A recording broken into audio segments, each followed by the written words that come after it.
Siguro, may mga dahilan kung bakit ako naparilisa sa mga sugat ng kahapon. Siguro, ito rin ang dahilan kung bakit hindi ko kaya makalimutan ang nakaraan. Hindi ko masabi kung bakit ako nagkaganito.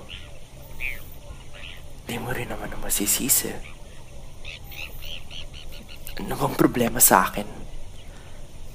Bakit ba ako ganito? Bakit hindi ko kaya maging masaya?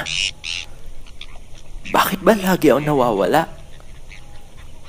Bakit ba ako hinihila ng aking pagkakamali? Bakit ang hulo? Kailan ko ba mahanap sarili ko? Oo na. Mahina ako. Hindi ko kayang tumanggap ng pagkakamali. Hindi ko kayang hanapin kung ano man nawala sa akin. Kaya naisipan ko lumayo.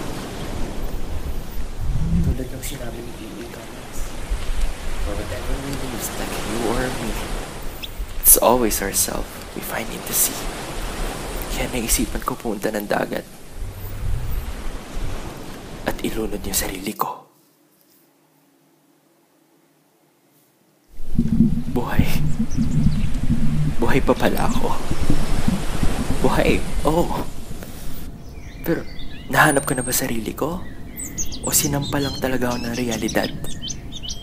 Malay natin. Pero ramdam ko, uulit at uulit din to.